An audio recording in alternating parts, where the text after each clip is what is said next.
G'day comic fam, Comics of the Voice here, and we're going to do episode 8 of Finding Hidden Gems in My Collection. So, what's box? Marvel box number 3. Alright, let's see what we got in this box. Stay tuned.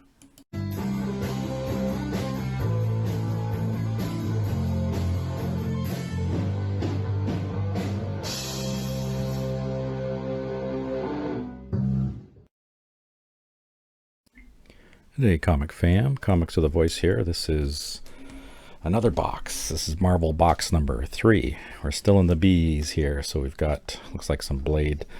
Going to see some probably new stuff that had just come out. Yeah, this was a great series, Blade. I really enjoyed that one. I think I got two. I got a free one of that. Number 3.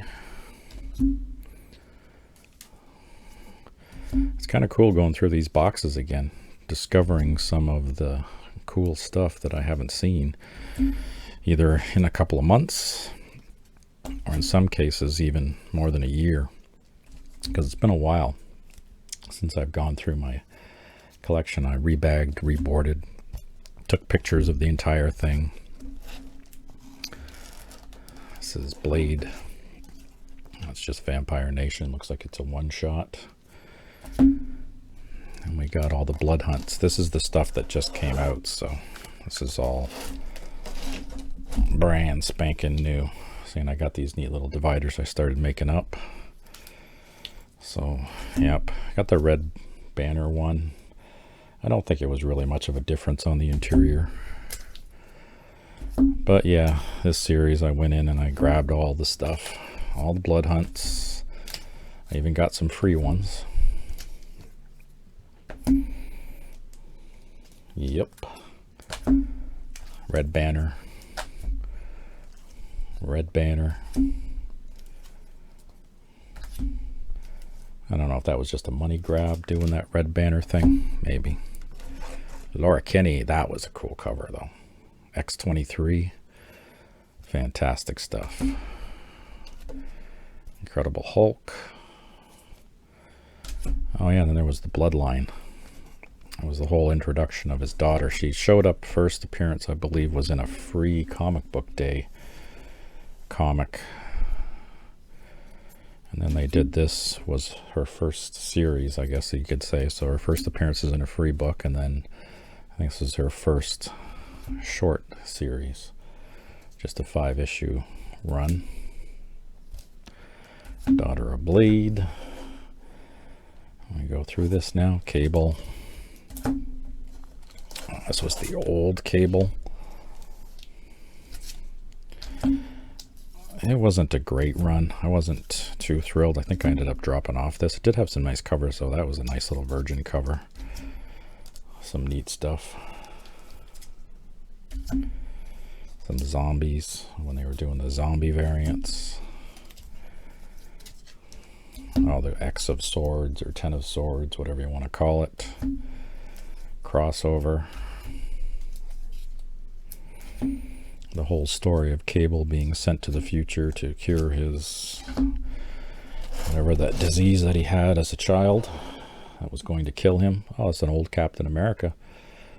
And again, I wonder if anybody won that shopping spree. I think I got that just for the cover, or it might have been a crossover. Looks like this is an annual. Don't know which one. Doesn't say the number on it. 1990. And then there was all that Infinite Destiny crossover. This was a good series. This was a hot one for a while too. I don't know what's happened with this book. It's probably cooled off quite a bit. But again, interesting story with Captain Carter. Very happy with that. We got Captain Marvel. I remember grabbing, this is when I first got back into comics again. I think it was 2017, 2018. And this is one of the series I started getting into. It was already well underway, so I had to go back and try and dig up some of the back issues. I think there is a key somewhere in the teens of this one. that everybody went apeshit for. Yeah, see, I paid $5 for that one. Number 12, I was digging. And then it jumps to 14. Really cool cover, though. Another 15. Is that the A cover? Or is that the... Yeah, that's the A cover. So, yeah. Then we got 16. Was this the one? No, it was like 18 or 19. Yeah, this is where the Empire, because I think I only got the B cover. Yeah, that's 18. That's the B cover. I think it was the A cover. Something was a key with this one. And I got, that was when I was with my old LCS, and I got screwed out of the book, even though it was on my pull list. It was one of the first little slights that started irritating me. And eventually I dropped off this one. I can't remember how many issues it went to. I think it went a long ways. Maybe 50? I don't know. But pretty cool. Yeah, I think I stopped somewhere around 30. I like to stop at nice round numbers.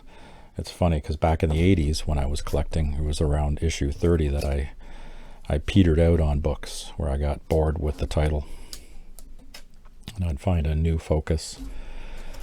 Oh, Capwolf and the Howling Commandos. This was phenomenal. Just totally enjoyed this series. Like, look at that artwork. That was wicked. With Cap being infected by the lycanthropy. Is that what you call it? Lycanthropy.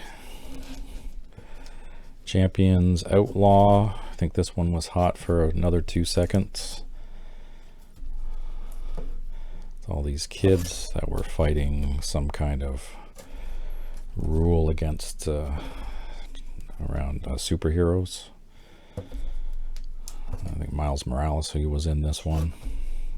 Miss Marvel. Killer App. There was another one that was, I think it was short-lived. Yeah, I don't know if that was the last issue or if it kept going, but again, I lost interest. Oh, Children of the Atom. This has actually kind of made a resurgence now in the Ultimate Universe. So if you're reading Ultimate Spider-Man, or sorry, Ultimate X-Men right now with Peach Momoko, she was talking about this Children of the Atom. It's like a religious group in the alternate universe, but it's funny how it was here. It was a bunch of kids that were not mutants, but wanted to have mutant powers, and they had devices and stuff that gave them powers like mutants. And you know, they couldn't go to Krakoa because you had to be a true mutant to go through one of their gateways. So, oh, there's a classic from the 80s. Chuck Norris and the Karate Commandos. Direct. Oh, I got a newsstand, number 2. And number 3. I think there's a 4, but I don't have it. I got the first 3. And that just ended there. Oh, Civil War. This was some stuff that my son was collecting. He was always a big fan of this. Anytime he got picked up books, he had to pick up these things. And then by default, they ended up in my boxes. Daredevil. And then we got some classic X-Men from when I was a kid. I remember getting these because I couldn't afford the real issues, especially that one right there, which was pretty cool. The Rise of the Phoenix. 15. It's kind of jumping around. Yeah, I thought I had a lot more of these, but I must have came in late on these as well. I never picked up number 1.